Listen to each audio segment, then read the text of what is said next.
शरीर के लिए अमृत है ये चीज, खांसी और अस्थमा से पाएं छुटकारा। नमस्कार दोस्तों, राधे राधे, जय श्री कृष्णा, हर हर महादेव। दोस्तों, हमारे निशी वॉइस यूट्यूब चैनल में आपका स्वागत है। आज की भाग दौड़ भरी जिंदगी में लोग तरह तरह की बीमारियों से परेशान हैं। इनमें से खांसी और अस्थमा यानी दमा दो ऐसी समस्याएं हैं जो लोगों को लंबे समय तक परेशान कर सकती हैं। अस्थमा एक पुरानी बीमारी है जिसमें व्यक्ति को सांस लेने में कठिनाई होती है, जबकि खांसी कई कारणों से हो सकती है, जैसे सर्दी जुकाम, एलर्जी या फेफड़ों की कमजोरी। हालांकि आयुर्वेद और घरेलू नुस्खों में कुछ ऐसे उपाय बताए गए हैं जो इन समस्याओं से राहत दिलाने में बेहद प्रभावी हो सकते हैं। इन प्राकृतिक चीजों का सेवन करने से शरीर को न केवल मजबूती मिलती है, बल्कि खांसी और अस्थमा जैसी बीमारियों से भी छुटकारा मिल सकता है। वीडियो में आगे बढ़ने से पहले हे भोलेनाथ, आपसे हाथ जोड़कर निवेदन है कि आपकी इस वीडियो को जो भी लाइक करके कमेंट में सच्चे मन से हर हर महादेव की हाजिरी लगाए, उसके जीवन में कभी दुख दर्द मत आने देना। दोस्तों, ये वीडियो बहुत इंफॉर्मेटिव होने वाली है, इसलिए इस वीडियो को बिना स्किप किए अंत तक जरूर देखें। शरीर के लिए अमृत समान चीजें। नंबर 1, शहद और अदरक।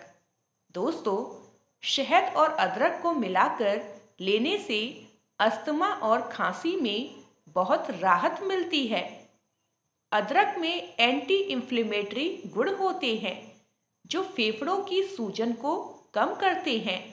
वहीं शहद गले को आराम देता है और बलगम को हटाने में मदद करता है। सेवन का तरीका: 1 चम्मच अदरक का रस निकालें और उसमें 1 चम्मच शहद मिलाएं। इसे दिन में 2 बार सेवन करें। नंबर 2, हल्दी वाला दूध। दोस्तों, हल्दी में एंटीबैक्टीरियल और एंटी इंफ्लेमेटरी गुण होते हैं जो अस्थमा के मरीजों के लिए फायदेमंद होते हैं। यह गले में जमा बलगम को साफ करने में मदद करता है और रोग प्रतिरोधक क्षमता को बढ़ाता है। सेवन का तरीका: 1 गिलास गर्म दूध में आधा चम्मच हल्दी मिलाकर पिए। रात को सोने से पहले इसका सेवन करें। नंबर 3, मुलेठी। दोस्तों, मुलेठी आयुर्वेद में एक बेहतरीन औषधि मानी जाती है। यह खांसी, गले की खराश और अस्थमा में बेहद लाभकारी होती है। सेवन का तरीका: मुलेठी की जड़ को चबाएं या इसका पाउडर गर्म पानी में मिलाकर पिएं। इसे दिन में 2 बार लेने से फायदा होगा। दोस्तों, अगर आपने अभी तक इस वीडियो को लाइक नहीं किया है तो वीडियो को लाइक कर दें, इसे शेयर करें और अगर चैनल पर नए आए हैं तो चैनल को सब्सक्राइब जरूर करें। नंबर 4, तुलसी और काली मिर्च। तुलसी में एंटीऑक्सीडेंट गुण होते हैं जो फेफड़ों को साफ करने में मदद करते हैं। वहीं काली मिर्च कफ को दूर करने में कारगर होती है।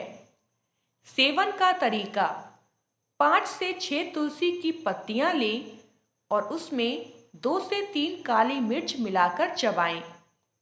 तुलसी की चाय बनाकर भी पी सकते हैं। नंबर 5, गुड़ और काला नमक। दोस्तों, गुड़ शरीर को गर्म रखता है और बलगम को पतला करने में मदद करता है। काले नमक के साथ इसका सेवन करने से अस्थमा और खांसी में राहत मिलती है। सेवन का तरीका: एक छोटा टुकड़ा गुड़ और चुटकी भर काला नमक मिलाकर खाएं। नंबर 6, लहसुन और शहद। दोस्तों, लहसुन में एंटीवायरल और एंटीबैक्टीरियल गुण होते हैं, जो अस्थमा के मरीजों के लिए बेहद फायदेमंद होते हैं। सेवन का तरीका: लहसुन की 2 से 3 कलियों को पीसकर उसमें शहद मिलाकर सेवन करें। नंबर 7, भाप लेना यानी स्टीम थेरेपी। अगर आपको बलगम वाली खांसी और अस्थमा की समस्या है, तो भाप लेना बहुत फायदेमंद रहेगा। तरीका: गर्म पानी में पुदीना के पत्ते या नीलगिरी का तेल डालें और उसकी भाप लें। यह नाक और गले में जमा बलगम को बाहर निकालने में मदद करता है। दोस्तों, आपको ये वीडियो में दी गई जानकारी कैसी लगी, हमें कमेंट में ज़रूर बताएं। अन्य महत्वपूर्ण बातें: नंबर 1, धूल, धुएं और ठंडी चीज़ों से बचें। नंबर 2, रोजाना गुनगुना पानी पिएं। नंबर 3, प्राणायाम और अनुलोम विलोम करें। नंबर 4, हरी सब्जियां और फल अपने आहार में शामिल करें। इन सभी घरेलू उपायों को अपनाकर आप खांसी और अस्थमा से राहत पा सकते हैं और अपने शरीर को मजबूत बना सकते हैं। तो दोस्तों, आज इस वीडियो में बस इतना ही। उम्मीद करते हैं आपको ये वीडियो ज़रूर पसंद आई होगी। अगर वीडियो पसंद आई हो तो वीडियो को लाइक करें, शेयर करें और हमारे चैनल निशी वॉइस को सब्सक्राइब ज़रूर करें। साथ ही बेल नोटिफिकेशन को ऑल पर सेट कर लें, जिससे अगली वीडियो सबसे पहले आपके पास आए।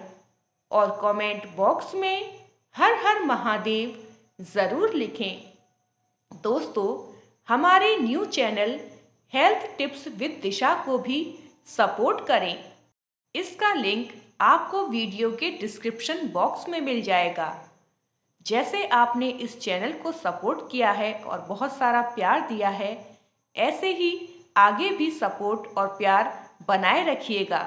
वीडियो को अंत तक देखने के लिए धन्यवाद।